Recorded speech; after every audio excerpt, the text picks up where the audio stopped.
Hi, everyone. Welcome back to a new episode of Grace of Military Child and Life. Today, I'm so excited to be here with military spouse Laura. So, Laura, thank you for coming to the podcast. Welcome. How are you? I'm good. Thanks for having me here. Absolutely. So, what is it like for you being a military spouse? Oh goodness, that's a big, loaded, open-ended question. Yes. Um, I love being a military spouse. I grew up in San Antonio, and I have a grandfather and an uncle who were both in the Air Force, and so I grew up hearing stories about the military life, and that was just a really big part of my childhood. I was always making friends with the military kids. I feel like I was always the one getting left behind. I had like Yeah. a new best friend every year. But I never honestly, even though I was surrounded by the military, San Antonio is sometimes called Military City, USA. I Yes. never imagined that I would actually marry into the military until I met my husband. And then I honestly, it didn't even occur to me not to. Yeah. That's so fun because, living in San Antonio, we were there for a few years. When my dad got hurt, we were sent to BAMC or Yes, CMC, whatever, everyone yes, calls it different now. yes. But we were there for a few years and yeah, Military USA, Military City, literally it's a different feeling when you get in that Mhm. city. And so Yes. I can't imagine like growing up being surrounded by it. Like, you must have felt like a military kid to a certain extent. I definitely grew up since my mom was an Air Force brat. I grew up, she lived everywhere from Scotland to Hawaii. Oh So my gosh. she grew up in several different, bases, McGuire and Westover and Bright Pat. And so I heard her stories about it growing up, and I was always interested in it, fascinated by it. I loved hearing my grandmother's stories of being a military spouse. And so it was really, something special for me. Like when my grandfather found out that I met somebody who was in the Air Force. I mean, he's like, "So you're marrying him?" And I was like, well, we just met. But Yeah. he loved the military life so much. He loved being a pilot so much. That was such a big deal to him. My grandmother always joked that flying was his first love and she was his second. And he loved it. He was in the Berlin airlift. He flew in Korea. And so that was just, he thought that it was so special, I think, for me to be able to carry on the family legacy and be part of that too. Yeah. Oh my goodness. I could not even begin to imagine how much fun it would be sitting and listening to all the stories from your mom to your grandpa, your grandma, Yes. everyone. I know. And I wish I could go back and ask so many more questions now, of course. Yeah.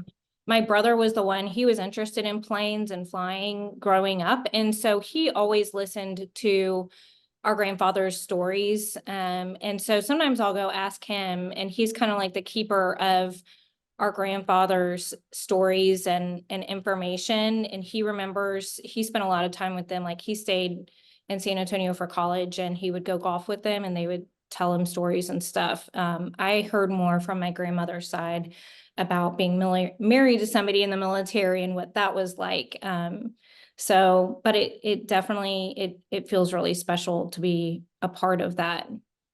Yeah, and I'm sure, you didn't get to necessarily hear it from his side, and you can hear that through your brother a little more Mhm. now, but it must feel so, like, comforting, and you must feel so prepared from listening to it from your grandma's side and now living Yeah. that life yourself. Absolutely. I think I definitely have a huge advantage over other people who marry into the military because, for one, I have more of an idea of what it's like to know, like, my grandfather would be overseas, and my grandmother, he'd be reassigned to a new unit, and they'd be like, his unit is now stationed out of this other base. So you have 48 hours to get out of your base house, pack up whatever you can in your car, take your kid and go. And so I like whatever I've experienced is nothing like what she's experienced. Yeah. So I kind of knew like it was gonna be a lot of hard but good times, a lot of, maybe scary times or whatever, but it also has given me a lot of perspective. And so when I'm tempted to think like, oh man, I haven't heard from him in a few days, or this is really rough, I'm reminded like we have Wi-Fi, and he can text from an Right. airplane. My grandmother just hoped that she got a letter from him before she got a knock on the door. So things are just so different now, and it really has given me so much perspective, to realize that like I have it so much easier than spouses who've gone before me, but also comforting to know that like I know that I'm not the only one who's experienced this kind of situation. And so that is always a good reminder and comfort for me. Right. Yeah. Because, like you said, it'd be waiting for a letter, and Yeah. hoping a letter would come and Yeah, not absolutely. get lost in the mail, or, who knows what could have happened. Right. Yeah. And now it's So like you can text from anywhere yes. in the world, really. And so Yes. it's so cool. I love that. I know. Even from 20 years ago when we started out, and he would be flying missions, and you would like Skype, or email, and a lot of Right. people, we would have to like sign up for time on a computer at the like USO computer to Skype them and hope that they had service and hope that they were actually available at that time. Right. Versus now, like they have Wi-Fi in their dorms, they've got, it's just a whole different world. So even just seeing the progression over the past 2 decades, of our time has been so cool to see like how it's made communication so much better and easier, and um, just made our world a lot easier. So Yeah. I remember when my dad deployed, and you know, his deployment was short-lived due to his injury, but, mhm. that was we didn't even really Skype, and, that was in 2011, so my mom Yeah. would get emails, and that would be Mhm. their way of communication, and then my sister and I, we were 9 and 8, so what do a 9 and 8-year-old back then, nowadays, they know Yeah. about it, but what do they know about emails, and how to Right. send Yeah. emails? So we still got letters, and, we'd send dad letters, he send us letters back. So, it's really, really changed between, even, a decade ago. And it's insane. Absolutely. Yeah. There was like the first time I didn't hear from him, he would always say like, it's going to be 3 or 4 days or whatever. And he'd be on a Right. mission, and he was always pretty spot on. But there was one time that it was like several days past and I started, it's like the beginning of that 24-hour news cycle when they had embedded journalists, and you could just sit and like just terrify yourself watching the news and watching stuff happen live overseas. And I knew like he was flying C5, so he's on the Air Force's biggest plane, flying in and out of places that they don't want him there. Right. And he's got a plane that has no like countermeasures or anything like that, and it was scary. And I remember one time he wasn't able to call me, and I started like really panicking. Well, at the time it wasn't funny, but now I can look back and laugh. He ended up being in an Eastern European country, and he's like, our takeoff time changed. They wouldn't even let us. It was like these little old ladies running their base ops, and they wouldn't even let us call our headquarters to change our time. They wanted us to Oh my like pay gosh. cash. They kept saying like, who pays for call? Who pays for call? And he's like, I don't know the United States Air Force. Like, Right. I don't pay people to call my headquarters. And so he was like, there was no way I could call you, obviously. And I didn't know that I'm just waiting on a phone call that hasn't come, and, terrified of what could have happened. But, I know now that was like really early in the stages of him flying missions. Now I know like somebody would have contacted me if there was a problem, but I Right. was very isolated. I was new to the mission situation. We weren't living on base yet. So I was really isolated and didn't understand the process, I guess. But it's funny now that we look back and Yeah. joke about those little babushkas. Yeah, my dad would always tell my mom, like, "Hey, I'm going out on a mission," like, and he Mhm. would always say it would be longer than it actually was. And Yeah. so, what could be, 2 days, he would say, I'm going to be gone for about a week. Like, if you don't hear Yeah. from me about a week, like, you know, be prepared. But then, now you see all of the stuff that's happening on the news, and you can't help but, be afraid and be anxious Yeah. about what could be happening when you're not hearing from them. Yeah, especially when it's all kind of happening in real time. That's an advantage and a disadvantage that previous generations didn't have. They kind of got like after the fact in the newspaper, like, hey, this is happening on this front or whatever. But I mean, we're sitting there watching it, and I'm like, he told me he was going to be flying into that place. And now, there was this insurgency or whatever. And so it's a blessing and a curse. And I finally just had to like turn the news off Yeah. and watch other things that were a lot happier. Yeah, and that's one of the hardest things to have to, like, come to the realization of is, like, "Okay, I've gotta turn this off." It's the no news is good news, Yeah, when you absolutely. don't hear something, and 9-year-old me was like, "No news is good news," like, what does that mean? But Right. it's when you don't hear from anyone, that's good because, nothing, catastrophic or traumatic happened, but then if you do hear from somebody, it's not normally Yes. to bring you good news. They're not Yeah. saying your spouse is coming home early, so Yes. And we're so spoiled in today's like, communication age that when we don't hear something, it's like when our food's not coming out quickly enough. We're used to, microwave speed. And so Right. if we don't have the information that we want when we want it, it's really easy for us to get kind of snippy about it or frustrated and forget that even though our technology is really good, there's always things that can disrupt that information flow.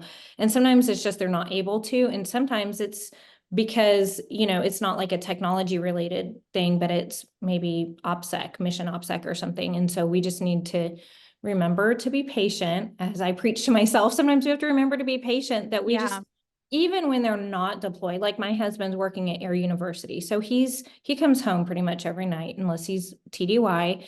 right. And I can get kind of frustrated if, I call him and he can't answer, but he still has meetings where he's got to leave his phone outside, the office or whatever. And so I have to remember, like, he is at work, he's doing a job, he'll get to me when he can. But Yeah. it's easy to forget that when we're so used to having everybody and everything at our fingertips. Yeah, I think that's, right on spot because even right now, like, I know I should be having an assignment come in, graded, and it's like, "Okay, Yes. well, where is it?" Because I'm so used to Yes. submitting a quiz and it being right there, but Yes. this has to be physically graded, so, like, it can't come, and Yeah. so, one thing I think a lot of people, forget too is that whole OPSEC thing, Yes. Operation Security, because if as a spouse, as a child, as a family member outside of, even the immediate family, you could ruin a whole thing and you don't even Absolutely. realize it. Yeah, for sure. And I'm so thankful, as frustrated as I get, because I like information. Yeah. Um, I'm so thankful there that sometimes my husband, in his wisdom and knowledge, just doesn't tell me things because even if it wouldn't be intentional, he might accidentally, I might accidentally slip up and say something. And so I think it's just so important we forget, like, we don't need to share, oh, my husband's gone again or whatever on social media, or like my husband was gone for a whole year. People at our church didn't even know. They were like, I didn't even know he was gone. Wow. I don't know where I thought he was, but I didn't know he was just consistently gone for the whole year. And he was able to come back he happened to have a couple TDY stateside. And so he would come back through. And so they saw him. And so it just didn't register with them. And I was like, well, I just didn't really advertise it that Yeah. my kids and I were by ourselves for a whole year, So for our safety and for his. And so, we just have to be careful because there's a phrase that we all know: loose lips sink ships, and Yeah. that exists for a reason. It's true. So and especially today with social media, like, I think it's easy for us to think because we wouldn't do anything bad with information, we can't wrap our heads around other people doing Right. bad things with information, but they just piece things here and here, put all these little pieces together of different maybe spouses or kids or parents posting things about their active duty member being, deployed or TY or they're in this place, and people can start piecing things together, and it just starts to get a little bit dangerous. So it's not worth it. Yeah, and like you said, it's not just for their safety, but it's also for yours and your children. And because a lot of people would say, oh, well, the quote unquote man of the house is away. Right. That makes it an immediate target. And Absolutely. so, it's really just a dangerous situation all around to say, oh, Mhm. well, so and so is going on a deployment, especially, if you start sharing the locations. Yeah. I get so frustrated every time I see something on social media, and I'm like, well, I can't necessarily I don't know this person well enough to go be like, well, you shouldn't be sharing this information. But Right. Yeah. at the same point, it's so frustrating because we know, if we were in their shoes, like we wouldn't be sharing that. Yeah. And it's not it, you never want it to be like judgy or anything. It's out of legitimate concern Right. for those people and their family members. Yeah. I think, I don't necessarily know what's preached to the spouses, but, operational security OPSEC needs to really be, preached, especially to these newer spouses who are coming in who Mhm. post their entire lives on technology and social Yeah. media. And, I post a lot on social media too, but I don't necessarily have anything vital on that. I don't Yeah. have that. But some people do. And, the locations, and even as a 21-year-old adult, like I don't post my locations on social Right. media until after I leave. That's just something I Yeah, do to exactly. make myself more comfortable. Yeah. No, I think that's super wise. Yeah. I think, there's certain things everyone should practice anyways, Yeah. because you just And none never of us know. I know, and none of us are perfect at it, but it's always good to be. I try to, if people come to me and say like, "Hey, you might reword that or whatever," just trying to be sensitive to that and understanding like they care about me and my family, and they're trying to caution me against something that they're concerned about. Right. Because, being a military family member, whether that's the service member all the way down to children to Mhm. extended family, that lifestyle is hard enough as it is. Yes. Having somebody in your family who is in the military, like that's hard enough as it is, and that's stressful enough as it is. There's some things you just don't think about, and you need a little reminder sometimes.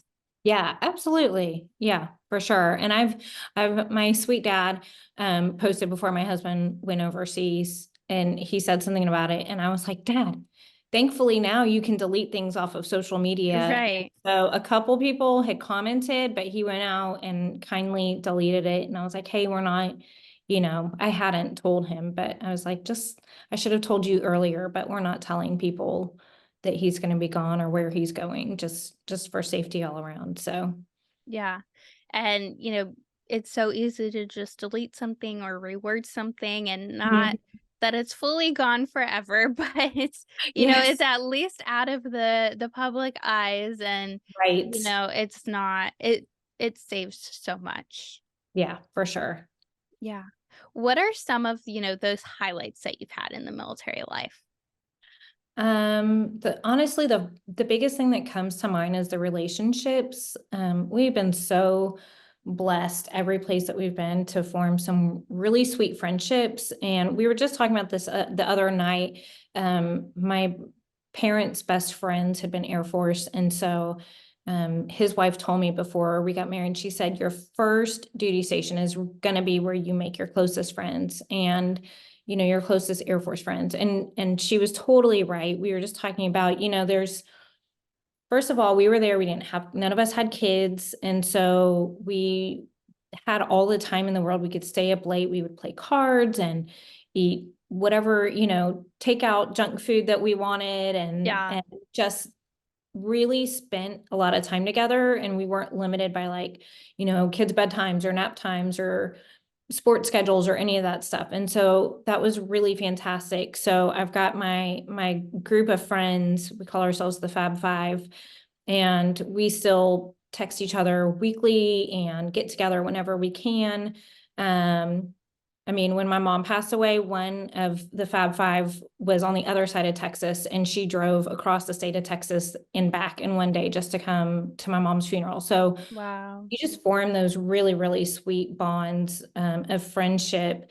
And our husbands all are friends too. And I think that's super rare for like five couples to all be friends. And just, it was right when things were kicking off in Iraq, and they were just gone all the time. And so the five guys, they just always kept an eye on where each other was in the world. And they would tell us like, hey, they'll be back. I know you haven't heard from them, but just be patient or whatever. And they really just kind of kept track of each other and our wives. We would shovel each other's driveways when it snowed and help each other with yard work or let the dogs out while I'm at work or whatever it is.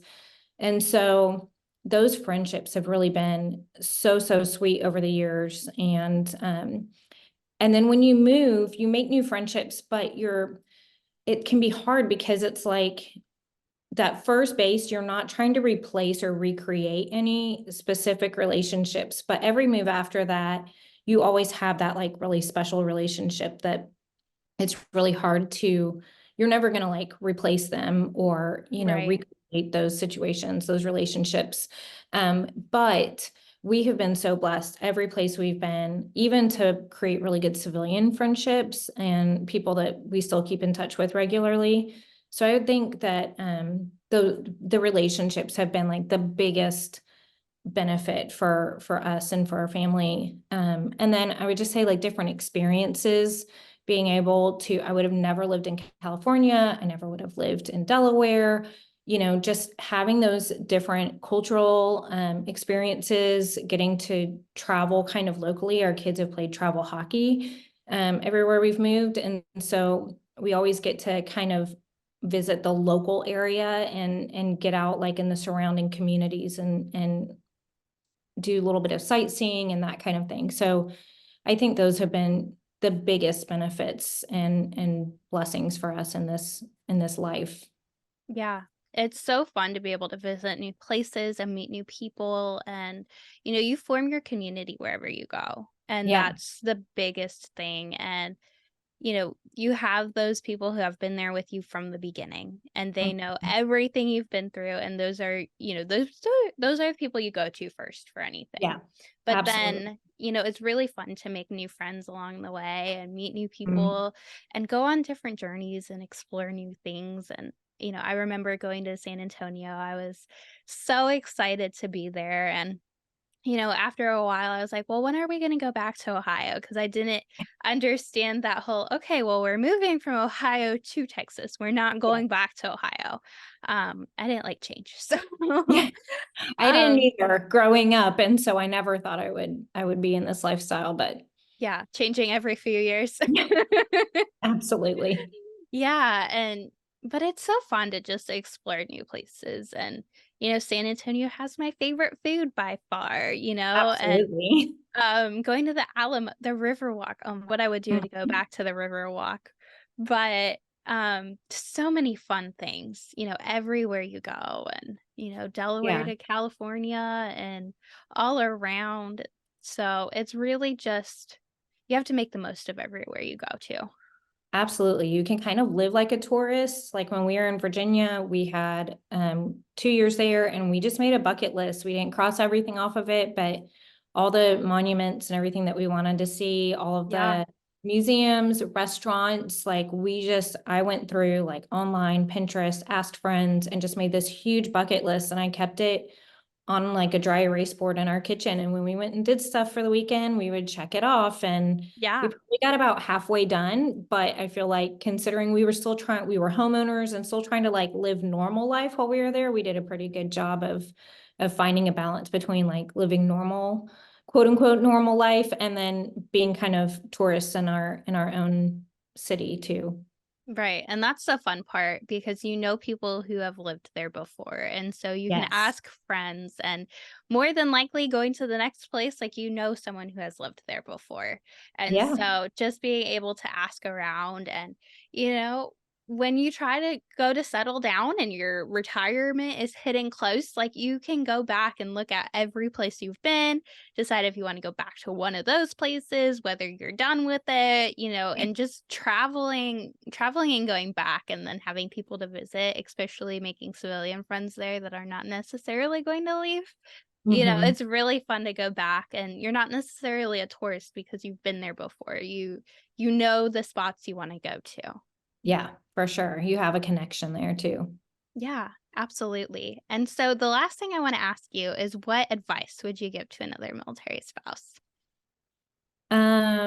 Okay, so I have two pieces of advice. One is, um, and this is just kind of life in general. When you have we always have events, right, that we go to, and they can be intimidating. And so if you feel like insecure, wear something that you love that makes you feel like put on your favorite, whatever blouse or whatever it is, your favorite dress. That always makes the difference and like gives you that boost of confidence. I Um, love that. but for military, I would say even if you don't have like a family legacy of military service, you are still part of the military legacy. And it's okay to lean into that. There's a lot of, kind of negative talk around dependence and that kind of thing. But we know that our military members, they depend on us. We depend on them to get onto base. We depend on them for, a lot of things, but they depend on us to kind of keep the home fires burning, to, um, you know, to support them and make it so that they have their minds, uncluttered about what's going on at home when they're out serving and accomplishing their mission. So lean into that legacy, get advice from people who've gone before you, and find out what it is that can help you maximize your opportunities, because there's so many opportunities being military, adjacent that we have. Find out from other people who've done it how you can make the most of that so that you can really enjoy this time, because it really is part of something special. Yeah, I love that. And, you know, it's really great to be able to lean on those people when, you know, anything happens, good, Yes. bad, in between, it doesn't matter. And having those people, that community and is so important to rely on. And, you know, a Mhm. favorite dress, favorite blouse, favorite lipstick, like That's that right. is so important to have too. Yeah, absolutely. Yes. Well, thank you, Laura, so much for being on the podcast. It was great having Thank you for you. having me. Yeah, I loved it.